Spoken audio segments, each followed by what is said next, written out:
Sia tamin'ireny izay nandefa andreo marary vitsivitsy tany Maurice dia nahita izahay hoe kay zany reto olona marary reto tsy nenona en tant que témoin tamin'iny raharaha iny nefa zareo misy olona be dia be ankoatran'ireo marary ireo mahafantatra zavatra nitranga tamin'iny andro iny. Ny zavatra anaty dossier nefa dia olona efatra fotsiny no tena nanaovana fanadihadiana amin'ny raharaha dia miteny zany izahay hoe tokony mbola hitatra ilay fanadihadiana satria tsika angamba niarana eny hoe misy hoe sakafo zava-pisotro divay setroka zany daholo na misy anapaharan'ilay atao tsy misy fanadihadiana momba izany mihitsy anatin'ilay dossier. Tamin'ireny fitondrana ireny dia nogiazan'ny fitondrana teo aloha ny dossier ao amin'ny hôpitaly rehetrarehetra nitsabonan'ireny marary ireny dia nangatana ihany koa hoe aleo mba atao fanadihadiana ireo hôpitaly rehetra izay nandray marary sy maty. Farany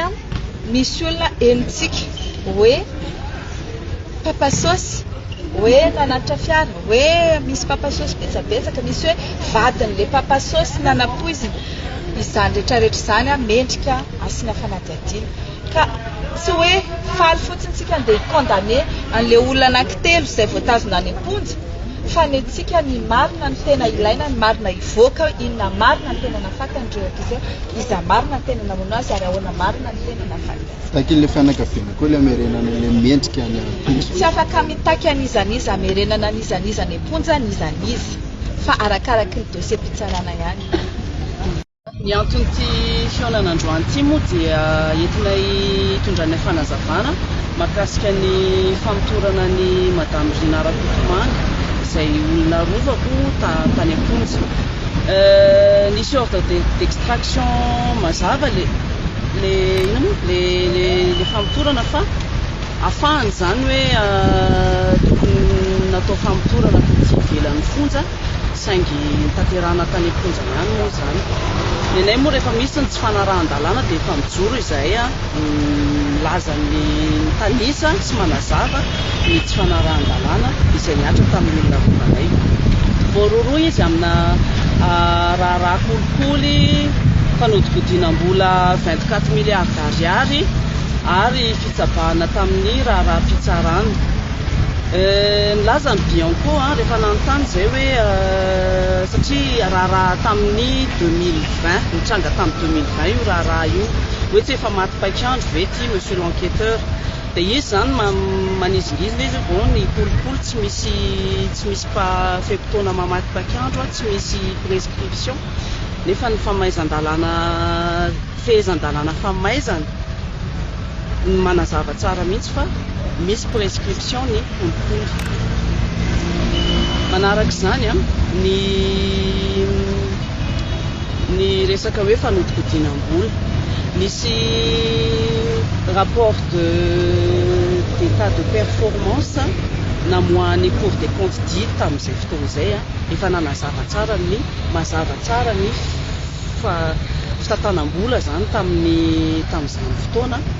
Tsy misy resaka fanodikodinam-bola mihitsy zany tao ary efa namoahan'ny Cour des comptes dit le izy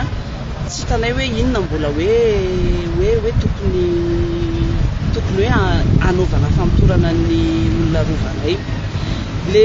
hoe fanodikodinam-bola mantsy terena foana hoe fanodikodinam-bola mpanjakana nefa le mitory zany orinasa privé orinasa tsy miankina amin'ny fanjakana izay nahatsikaritra tsy fetezana tao amin'ny fitantanam-bola ka nametraka fitoriana dia efa izay ilay falazaina hoe efa taona lasa izay zavatra izay no nitranga dia tsika zao efa miditra amin'ny fahaenina taona dia mbola mi-insiste ihany zany hoe voaroro eo anatin'izay ny olona rovanay. Ny mahakasika ny hoe mitsabaka amin'ny raharaha-pitsarana lazaina fa hoe nanao lettre de réquisition izay anjara andraikitry ny tsara mpampanolalalàna izay tsy mitovy mihitsy fa ny réquisition zany fangatahana anatina fifanarahana na arabaritsy na fa ny réquisitoire izay andraikitry ny mpampanolalalàna dia fitakiana fampiarana ny lalàna rehefa misy heloka vitana voapanga anankiray. Dia izay mahagaganay hoe réquisition afangaro amina réquisitoire izay ilazana ny olona rovanay fa hoe mitsabaka amin'ny raharaham-pitsarana tsy aminay rehefa hita zany le hoe tsy mitombina ny anenjehana anazy amin'ny amonjanany madame Rina Rakotomanga ny Ponjy io, dia ho fantatra zany fa ho afaka izy dia asesindray ny fiampangana manaraka izay foronina aminay mampalahelo be le izy ary ny tena mahamenatra olona ao anatin'ny fikirakirana ny lalàna mihitsy no tsy manaja ny lalàna, tsy manaraka ny lalàna, tsy mampiatra ny lalàna.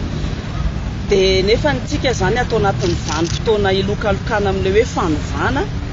raha ohatra ka hoe tsy anara-dalàna daholo tsika rehetra, tsy tokony amin'izao mihitsy zany ny bahanany hoe valifaty politika satria hatreto zany dia mbola izay foana no manjaka fa surchargena ny olona,